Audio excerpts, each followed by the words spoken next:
শুভ দুপুর বন্ধুরা। রবিবারের দুপুরে রান্নাবান্না দেখো শুরু করে দিয়েছি। আর এখানে রবিবার মানে তো চিকেন মটন, কিন্তু আমার ঘরে আজকে চিকেন হয়নি, আর মটনটা সবসময় আমরা খাই না। তো ডিমের একটা নতুন রেসিপি দেখলাম, তো ভাবলাম কি যে চলো এই সানডেতে ডিমের এই রেসিপিটা তৈরি করে ফেলি। আর এটা হচ্ছে ডিমের কোরমা। তো এটা করার জন্য আমি কি কি নিয়েছি দেখো। ডিম তো অবশ্যই লাগবে, আর হচ্ছে গোটা গরম মশলা, ফোড়নে দেওয়ার জন্য তেজপাতা, আর অ্যাজ ইউজুয়াল পেঁয়াজ, আদা, কাঁচা লঙ্কা, রসুনের পেস্ট। আর বিশেষ যেই তিনটে জিনিস আছে সেটা হচ্ছে একটা পেস্ট বানিয়েছি, সেটা কাজু বাদাম, পোস্ত আর চালমগজের একটা পেস্ট তৈরি করে নিয়েছি, টক দই, আর হচ্ছে তোমার দুধ। দুধ আমি আমার যে আমুলের যে গুঁড়ো দুধটা আছে সেটাকে আমি গরম জলে করে নিয়েছি, সেটাতে আরও বেশি টেস্ট লাগে। তো সেই দুধটা দিয়ে এই ডিমের কোরমাটা রান্না হবে আজকে। তো এখানে দেখো প্রথমে ডিমটা সেদ্ধ করে হালকা ফ্রাই করে নিয়েছি।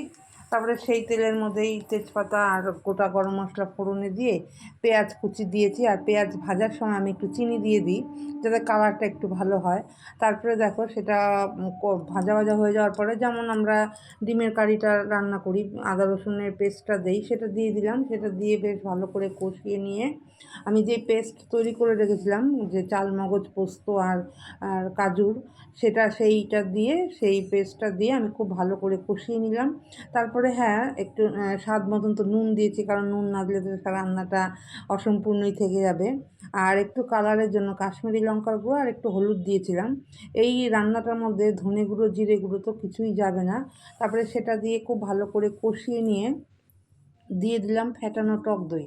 টক দইটা দিয়ে দেওয়ার পর আরেকটু ভালো করে কষিয়ে নিয়ে তারপরে ডিমটা যে ভেজে রেখেছিলাম সেটা দিয়ে দিলাম। সেটা দিয়ে আরেকটু কষিয়ে নিয়ে মশলার সাথে তারপরে দিয়ে দিলাম দুধটা, যেটা আমি দুধটা তৈরি করে রেখেছি।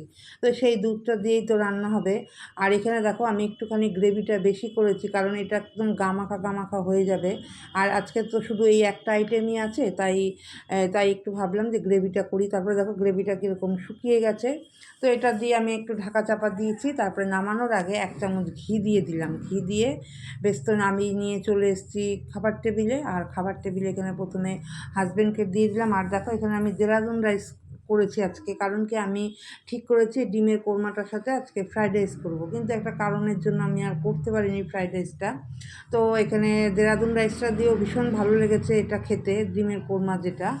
আর এটা ডিমের কোরমাটা তোমার দেরাদুন রাইস, ফ্রাইড রাইস, পরোটা, রুটি এগুলো দিয়ে দারুণ লাগে। তো হাজব্যান্ডকে প্রথমে দিয়ে দিলাম। আর দুপুরবেলা দেখো 2টো করে ডিম নিয়েছি এক একজনের।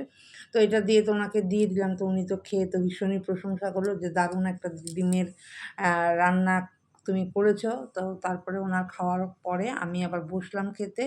তো সত্যি খুব অসাধারণ দুর্দান্ত হয়েছে রান্নাটা।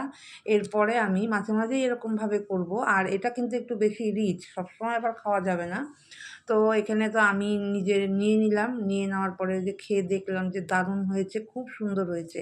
এটা সব কিছু দিয়েই তো ভালো লাগবে। তো ভীষণ ভালোভাবে আজকে আমাদের দুপুরের লাঞ্চটা হলো।